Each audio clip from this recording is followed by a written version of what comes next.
Seen that look in your eyes, something I wouldn't advise. She was with me while I was working and cooking them pies. I showed her I was insecure. Einen wunderschönen guten Morgen und herzlich willkommen zu einem neuen Video hier aus Tarifa. Ich muss ein bisschen leiser sprechen, Lotti und Yannick, die schlafen beide noch. Aber es ist verdammt lang her, dass ich ein YouTube-Video gemacht habe. Und der Grund war einfach, wir hatten super viel zu tun, wir haben super viele Projekte, die wir bei Kite Monkey gerade machen. Da kommen richtig geile Sachen, also sei auf jeden Fall gespannt. Aber da haben meine Videos einfach nicht mehr in den Alltag reingepasst. So wie ich sie gemacht habe, die Tutorials, die waren verdammt viel Arbeit, beziehungsweise einfach die Produktion an sich war super viel Arbeit. Und das hat für mich einfach nicht mehr gepasst. Aber mich haben viele angesprochen, warum machst du keine Videos mehr, was ist da los? Und grundsätzlich ist das Ganze ja auch gut angekommen. Und ich habe Bock, ich habe richtig Bock. Deswegen geht es jetzt wieder los hier bei YouTube. Neue Videos in einem anderen Stil. Ich will das Ganze ein bisschen authentischer machen, ein bisschen entspannter machen, sodass es für mich viel ruhiger ist und natürlich für dich als Zuschauer jetzt endlich auch vielleicht ein bisschen entspannter.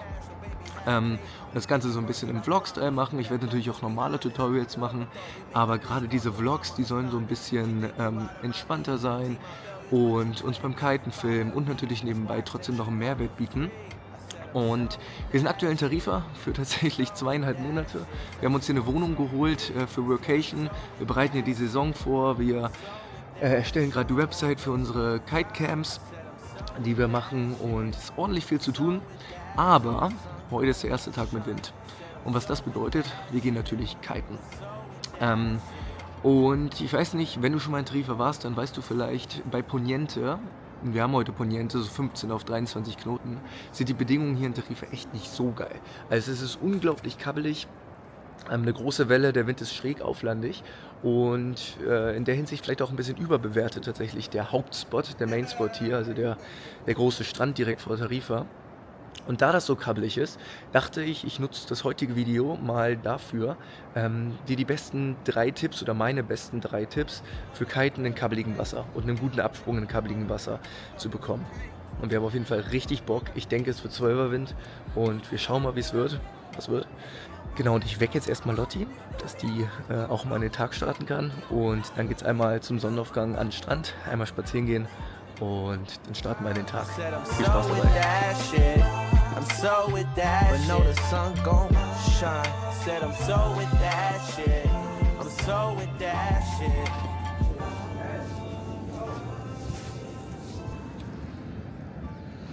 Also einer der größten Fehler, einer der größten Probleme, die meine Schüler immer bei Kabelwasser haben, gerade die etwas fortgeschrittenen Schüler, bei denen es ein bisschen darum geht zu springen und ein paar Manöver zu machen, ist die Kante zu halten. Kontrolle über das Board zu haben, auch wenn es über diese kleinen Krabbelwellen die ganze Zeit rüber hopst und man die ganze Zeit droht, so ein bisschen wegzuflutschen. Und das ist einer der größten Probleme, die ich immer sehe beim Kiten, ne? Gerade bei Kabelwasser. Und das Ganze ist eigentlich grundsätzlich ziemlich einfach zu lösen. Fahrt einfach langsamer. Einfach grundsätzlich ein bisschen langsamer kiten, weil dann können wir das Wasser beobachten, wir sehen die Kabelwellen, wir können unsere Beine so ein bisschen effektiver als Sprungfedern einsetzen und so den Wasserkontakt vom Board zu halten, weil das ist eigentlich das Allerwichtigste. Ne? Wir wollen durchgängig das Board im Wasser haben. Wir wollen nicht kleine Pops, kleine Sprünge über diese Wellen machen, weil wenn wir Wasserkontakt halten, wenn wir Kante halten im Wasser, dann halten wir auch die Leinspannung. Und was bedeutet Leinspannung? Leinspannung bedeutet bessere Sprünge, höhere Sprünge, mehr Kontrolle in meinen Sprüngen und das Ganze können wir so maximieren. Grundsätzlich also ein bisschen drosseln. Jetzt sagt der ein oder andere, ja, langsam fahren schön und gut, aber ich will ja hoch springen. Und wenn ich hoch springen will, dann muss ich ja auch schnell fahren. Was grundsätzlich auch richtig ist. Aber das Problem ist, wir müssen halt bei kabbeligem Wasser, bei miesen Bedingungen, müssen wir halt so ein bisschen abwägen, okay, was ist uns wirklich wichtig? Wollen wir jetzt den höchsten Sprung der Welt machen? Wollen wir jetzt bei Wu unseren neuen Rekord brechen, in Bedingungen, bei denen das wahrscheinlich eh nicht möglich ist? Oder wollen wir unseren Absprung so perfektionieren, dass wir wirklich trotzdem noch eine geile Hangtime haben und mit dieser geilen Hangtime viel anfangen können? Also Board-Offs machen, One-Footer machen, neue Tricks lernen oder so. Und das Ganze kriegen wir dadurch hin, dass wir unseren Absprung viel kontrollierter machen durch einfach langsameres Anfahren. Und für die Leute, die sagen, ja, ich fahre langsam an, aber jetzt komme ich überhaupt nicht mehr hoch und mir fehlt auch die Hangtime, irgendwie klappt das alles nicht so, nehmt mal eine Kite-Größe größer. Ne, wenn wir langsamer fahren, können wir mehr die Kontrolle über unseren Kite halten, vielleicht 1-2 Quadratmeter größer Und dann maximieren wir, wenn wir natürlich unsere Kante trotzdem noch perfekt halten, auch so ein bisschen die Hangtime und können ein bisschen mehr Spaß dabei haben. Ja?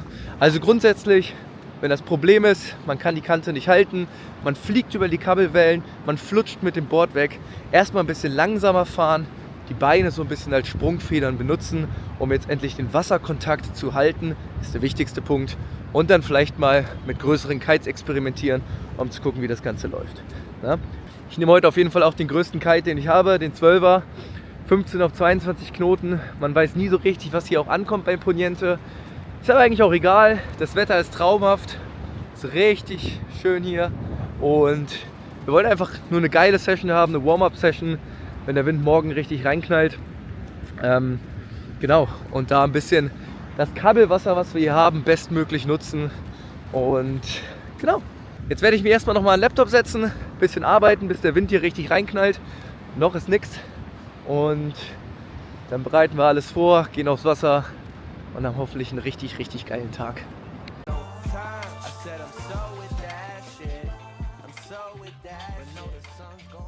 Komplett weg und dann dachten wir, du bist halt gestorben. Aber dann haben wir auch gedacht, so, dann ist es, dann soll es so sein. Ne? ja, ich sag, in meinem Leben gibt es nur einen Yannick und wenn der weg ist, dann gibt es halt keinen Yannick. Ne? Man soll ja auch nicht in die Natur eingreifen, sage ich immer.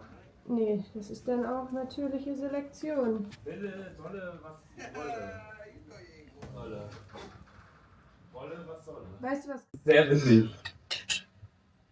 Hey, you know I got the crib for today too. You down? Get on. You know my bitch got me too. Yannick, bevor du gehst, gib mir deine besten Tipps für Kiten im Kabelwasser.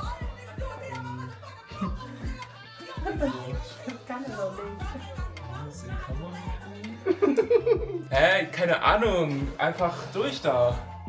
Okay, Geil. danke. Alter, Ja, sollte ich auch mal probieren. Einfach durch da. just send it. Wo sind die ganzen anderen Kitesachen?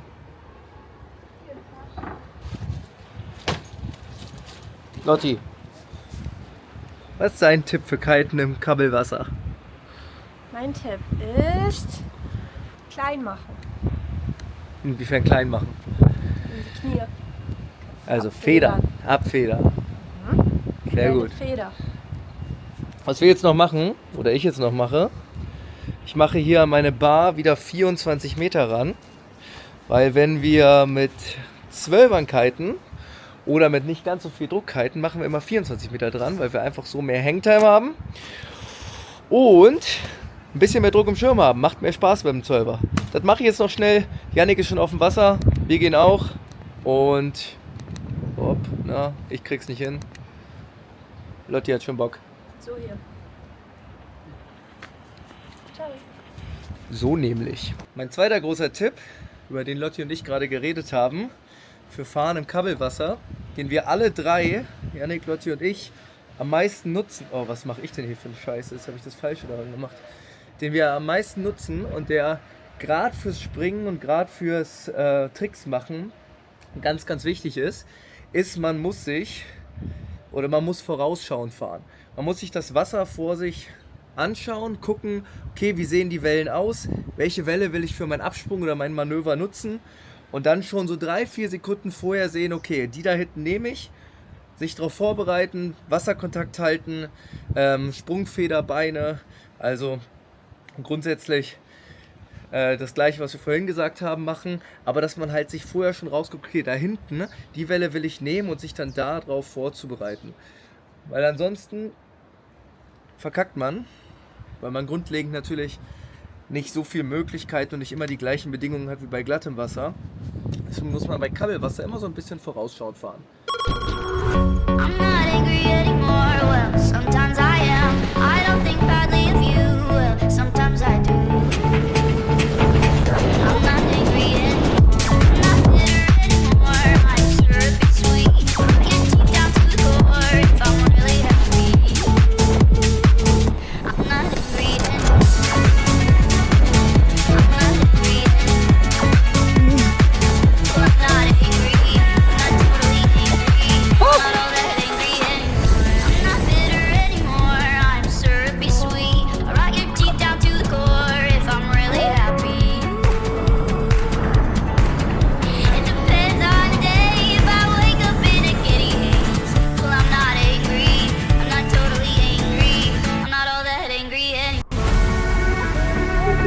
Alles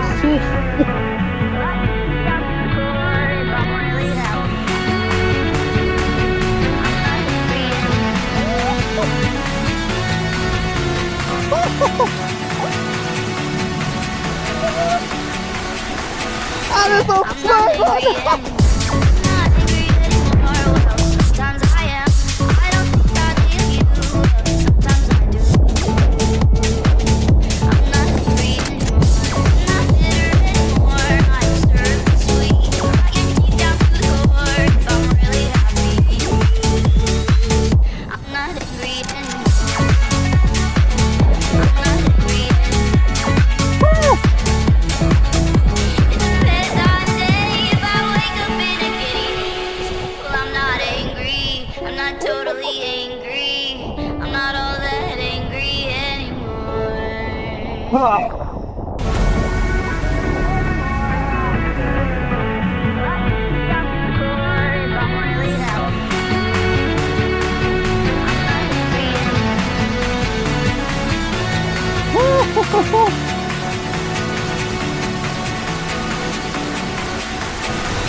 I'm not angry anymore. Not angry anymore. Well, sometimes I am. I don't think I leave you. Sometimes I do. I'm not angry anymore. Not bitter anymore. I'm surly sweet. I get deep down to the core. If I'm really happy. I'm not angry anymore. I'm not angry anymore. Depends on the day if I wake up in a giddy. Well, I'm not angry. I'm not totally angry.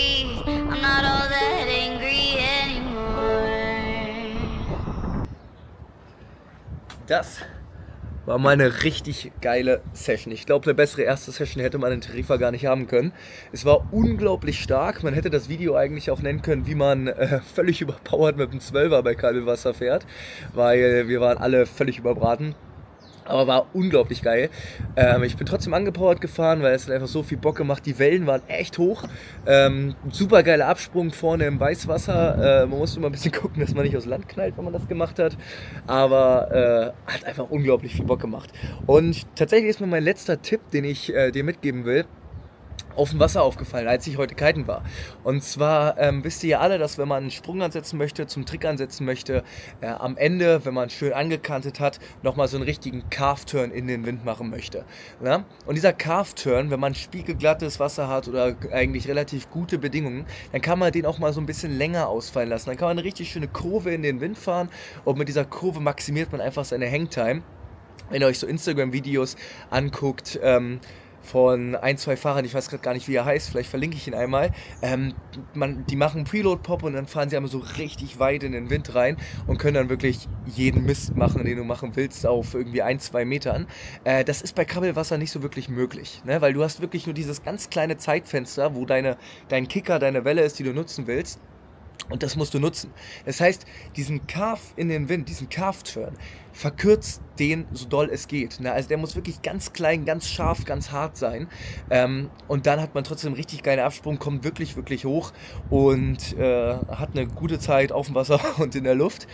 Vielleicht sieht man es ja auf den Videos von mir, dass wenn ihr bei Yannick mal guckt, bei mir guckt oder auch bei Basti guckt und bei Lotti natürlich auch, wir machen wirklich kleine Calf-Turns ganz am Ende. Das ist wirklich wie so einmal zack ins Wasser reinschneiden und ab geht's.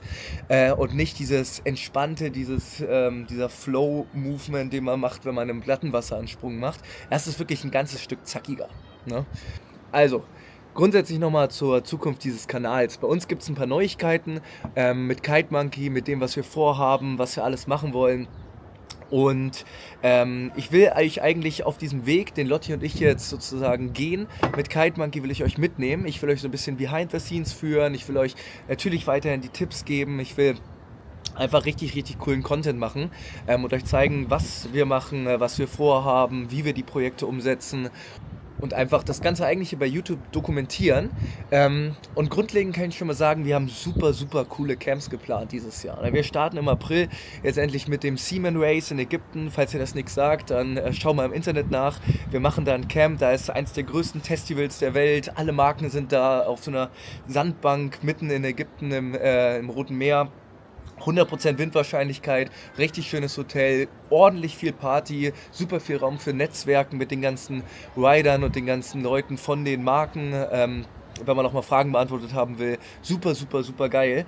Ansonsten starten wir danach direkt mit unserem Saisonstartcamp in Dänemark. Riesengroße Villa, Whirlpool, Sauna, richtig cool, wo wir Workshops machen, Videoanalyse, Coaching, wo es wirklich darum geht, richtig geilen Start in die Saison zu haben.